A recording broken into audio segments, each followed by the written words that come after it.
हमारे विभिन्न ज्ञानवर्धक कार्यक्रम देखने के लिए आप हमें अभी सब्सक्राइब करें, बेल आइकन को प्रेस करें ताकि आप देख सकें हमारा कार्यक्रम सबसे पहले। और अधिक जानकारी के लिए फेसबुक पेज को लाइक करना ना भूलें। जय माँ इंद्राक्षी। इंद्राक्षी धाम में दर्शकों आप सभी का हम हार्दिक स्वागत करते हैं। आज के दिन जिन जातकों का जन्म दिवस है, मैरिज एनिवर्सरी है, उन सभी को हमारी तरफ से बहुत बहुत शुभकामनाएं। आज हम भाग्य रेखा के बारे में बात करेंगे, लेकिन किस प्रकार की कि कई बार छोटी छोटी टुकड़ों में बटी होती है व्यक्ति की हथेली में भाग्य रेखा। तो जैसी भाग्य रेखा होती है ये हमें वैसा ही सुख और दुख भी प्रदान करती है। जी हाँ, आप ये ना समझें कि यदि आपकी हथेली में भाग्य रेखा है तो आप बहुत भाग्यशाली हैं। हाँ, अच्छी रेखा है तो वास्तव में व्यक्ति को ये भाग्यशाली बनाती है, और यदि कमज़ोर रेखा है तो व्यक्ति को ये नाच भी बहुत नचाती है। इस रेखा के बारे में जानेंगे, संपूर्ण जानकारी जितनी भी हो सकती है। आइए आज का हम पहले पंचांग देख लेते हैं। 13 नवंबर सन 2021 दिन शनिवार, कार्तिक माह शुक्ल पक्ष संवत 2078, तिथि दशमी, नक्षत्र शतभिषा, राहु काल 9 से 10:30, दिशा शूल पूर्व दिशा। अब देखिए, सबसे पहली बात तो भाग्य रेखा का परिचय मैं अपने कम से कम 50 अंक में दे चुका हूँ, लेकिन फिर भी नए दर्शक नए साधक जुड़ते रहती हैं। यहाँ ये लहरदार जो रेखाएं होती हैं इनको मणिबंध कहते हैं। मणिबंध से भाग्य रेखा प्रारंभ होती है और ये भाग्य रेखा मणिबंध से निकल करके शनि पर्वत के नीचे तक जाती है। अब देखो, ये तो इसका मार्ग मैंने बता दिया, यहाँ से निकलती है और ऊपर तक जाती है, लेकिन इसके अनेकों प्रकार हैं। कई बार दो भाग्य रेखा सटी हुई आपस में ऊपर को चलती हैं, कई बार दो भाग्य रेखा थोड़ा सा गैप लेकर के चलती हैं और ऊपर जा कर के वो ऐसे एक इस मार्ग में चली जाती है, एक राइट और एक लेफ़्ट चली जाती है। कई बार एक रेखा लेफ़्ट चली जाएगी और एक रेखा पूरी शनि पर्वत को भी क्रॉस कर जाएगी। अगर इंसान की हथेली में दो भाग्य रेखा हों तो ये नहीं है कि द्विभाग्यशाली वो व्यक्ति है। रेखा ये जो तिरछी है खंडित हो बीच में और ऊपर जाकर के ये लेफ़्ट मार्ग ले ले, और जो ये सीधी रेखा जा रही है वो शनि पर्वत को क्रॉस कर करके मध्यमा अंगुली के पर्व पर चढ़ जाए।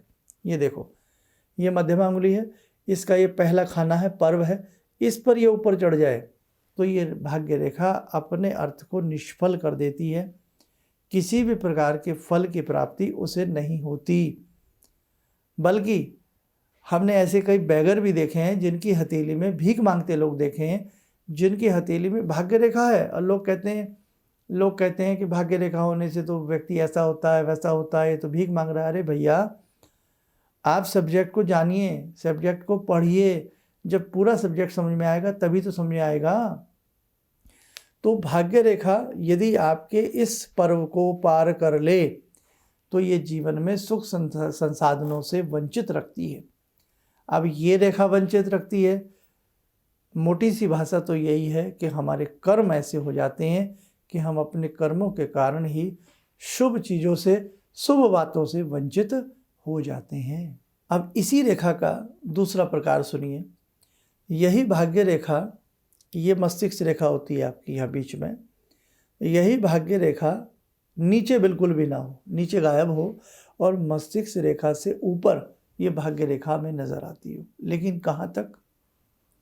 शनि पर्वत तक, सैटर्न माउंट तक। हम हथेली में इन पर्वतों को पर्वत कहते हैं, यानी कि ग्रह नहीं बोलते, शनि पर्वत बोलेंगे, गुरु पर्वत बोलेंगे। कुंडली में इनको हम शनि ग्रह, गुरु ग्रह कह करके पुकारते हैं। समझ में आ गया? अब देखो, मस्तिष्क रेखा के आसपास से ये रेखा उदय हुई और आपके शनि पर्वत तक चली आई, और नीचे रेखा बिल्कुल भी नहीं है। तो आप माने या ना माने, प्रभु दोनों हथेलियों में देख लेना कि वो व्यक्ति का जो एक तरह से प्रौढ़ अवस्था आती है, बुढ़ापे का समय आता, बस वही सुख चैन से कटता। और सही पूछो तो वही समय भारी होता है, वही समय शरीर में जान नहीं होती, नेत्रों में वो रोशनी नहीं होती, हमारी काया पूर्णतः साथ नहीं देती, और उस वक्त में हमें सख्त आवश्यकता होती है माया की और अच्छे थोड़ा बहुत जीवन जीने की और सहयोगियों की। तो ये रेखा उस आड़े वक्त में जिस हथेली में भी है तो सुनिश्चित कर देती है कि आप चिंता ना करें, जीवन अब तक आपने रो रो के जिया है, लेकिन आपका बुढ़ापा, आपका वो अंत समय ऐसा नहीं कटेगा। धन की तरफ से भी आपको सुरक्षित कर देगी ये रेखा, और श्रीमन नारायण की सेवा में या भगवती की सेवा में, देवी माँ की सेवा में भी ये रेखा आपको जोड़ करके रखेगी। तो यहाँ ये रेखा शुभ फल प्रदायिनी हो जाती है जब ऐसा योग होता है। इसी के साथ एक और जान लीजिए, आपने देखा है जैसा मछली का मुंह होता है, तो यहाँ नीचे बहुत लोगों के मछली जैसी आकृति होती है। तो यदि मछली जैसी आकृति से ये भाग्य रेखा ऊपर की तरफ चले और ठीक शनि पर्वत पर आकर के थम जाए, सोने पे सुहागा, मलकियत के भंडार भर देगी ये रेखा। जिस व्यक्ति की भी हथेली में, दोनों हथेलियों में होगी, और ऐसा नहीं है कि धन कहीं ऊपर से टपकेगा। बहुत लोग कह देते हैं अरे शर्मा जी क्यों अंधविश्वास की बात कर रहे हो। नहीं साहब, हम पहचान बता रहे हैं आपको, वो उसके काम आगे आगे बनते चले जाएंगे। वो मिट्टी में हाथ डालेगा, सोना बनेगा। क्या ऐसा नहीं होता? होता है साहब। बहुत लोग मिट्टी का व्यापार करके अरबों रुपए कमाते हैं, कंस्ट्रक्शन का काम करके अरबों रुपए कमाते हैं, बहुत अच्छे नामी चीमी बिल्डर बन जाते हैं। क्या उसमें सरिया, सीमेंट, ये सब चीज़ें हैं। अब फल किससे मिलेगा? क्योंकि लोहा शनि के अंतर्गत आता है। तो ये शनि रेखा कहीं ना कहीं मिट्टी में भी हाथ डलवा दे तो व्यक्ति को माला माल कर देगी। और कई बार ऐसे भी होता है जनाब कि व्यक्ति ने गोल्ड का शोरूम खोला है लेकिन मक्खियाँ भिनभिनाती हैं। बड़े से बड़े शोरूम खोलने पर भी आप ज़रूरी मत समझना कि आपके पास ग्राहक आएगा। कई बार काम नहीं चलता। बड़े बड़े प्लांट जहाँ पे 10-10 हज़ार व्यक्ति वर्क करते हैं, ताले लग जाते हैं, बंद हो जाते हैं। बड़े बड़े कारखाने गुलशन नहीं हो पाते, आबाद नहीं हो पाते।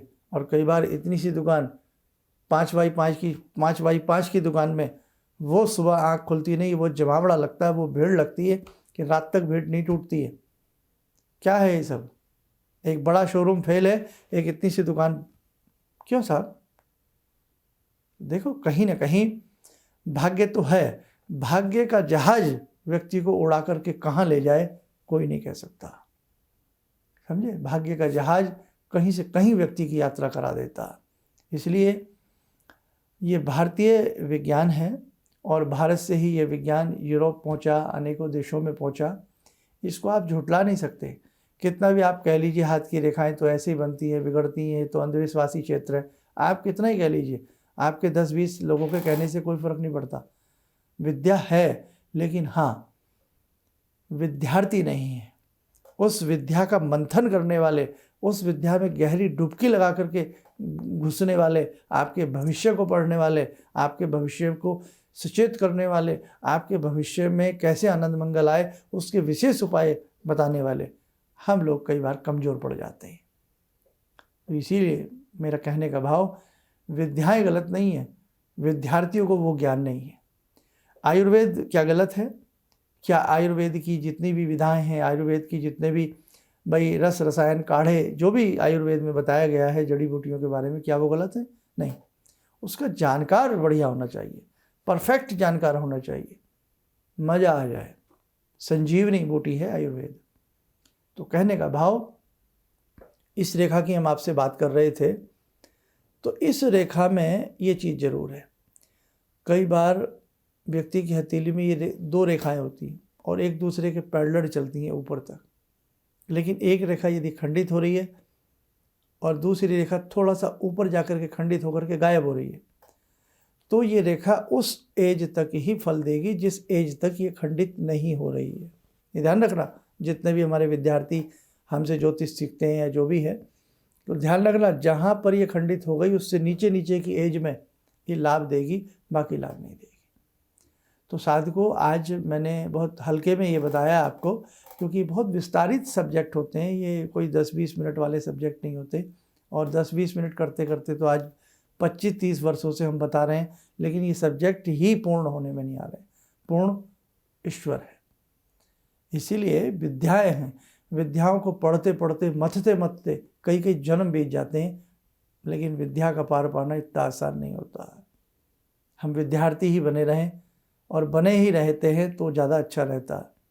इसलिए मेरे साधकों, अगर आपके पास डेट ऑफ बर्थ नहीं है, जन्म समय नहीं है, तो किसी भी अच्छे ब्रह्मज्ञ को आप अपना हाथ दिखाइए।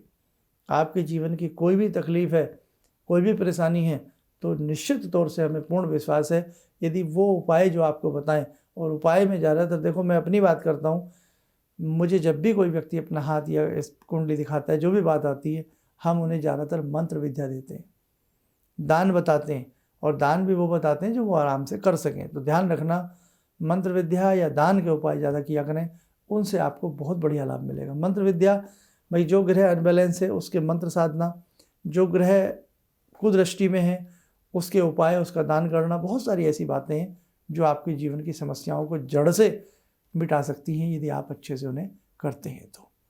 आइए मेरे साधकों, समय चला आज की ध्यानमाला का। आज की ध्यानमाला में जुड़ते हैं हम भगवान श्री राम से। ॐ रामो राजमणि सदा विजयते, रामं रमे संभजे, रामेण विहता निशाचरचमू, रामाय तस्मै नमः। रामानास्ति परायणं परतरं, रामस्य दासोऽम्यहम्। रामे चित्तलया सदा भवतु मे, भो राम मामुद्धर।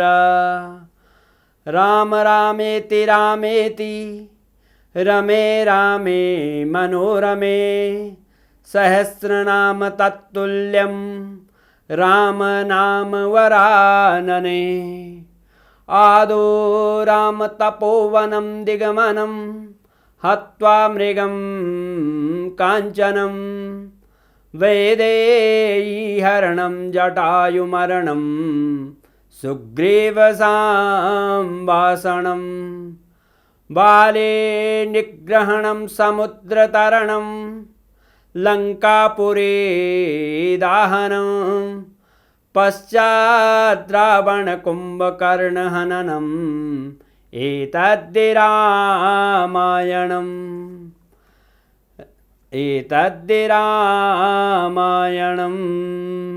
कवच बना लें, ध्यान करें, राम जी का शुभ आशीष हम सबके ऊपर बरस रहा है।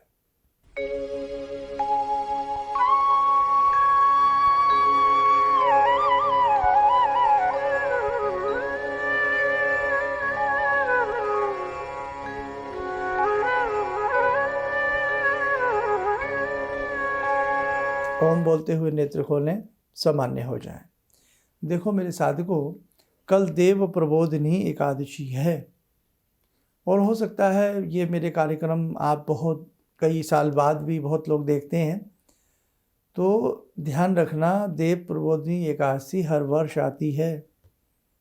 भगवान विष्णु अपने शयन से उठते हैं, और जो देव प्रबोधिनी एकादशी में रात्रि में नाना भांति से प्रभु को जगाते हैं, दीप जला करके सिंगाड़ा, शकरकंदी, अन्न फल का भोग लगाते हैं और उनकी महिमा का चिंतन करते हैं, गुणगान करते हैं।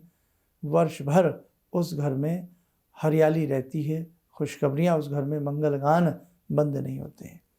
कल सुबह का कार्यक्रम हमारे मुख्य चैनल प्रोफेसर धर्मेंद्र शर्मा पर ज़रूर देख लेना, और इस प्रकार के जो भी कार्यक्रम होते हैं उन्हें अपने सहयोगियों में, अपने परिवार में, मित्रों में शेयर किया करें, ताकि उन्हें भी उन चीज़ों का पता लग सके। आप स्वस्थ रहें, सुखी रहें। इन्हीं शुभकामनाओं के साथ हम अपनी वाणी को विराम देते हैं। जय माँ इंद्राक्षी। जहाँ तक मेरा व्यक्तिगत अनुभव रहा है, मैं फर्श पर पड़ा था, आज गुरुजी की कृपा से अर्श पर हूँ।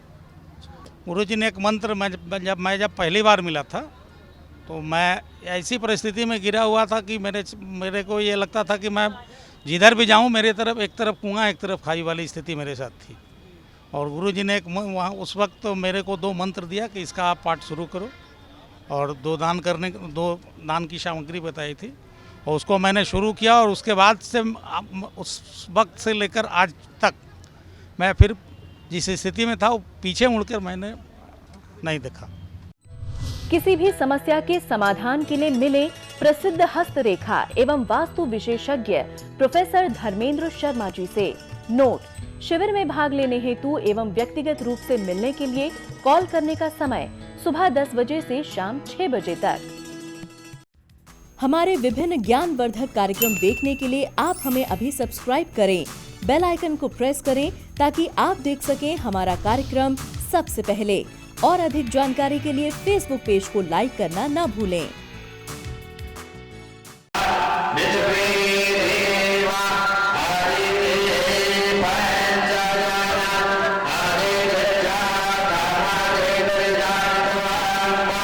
Yeah.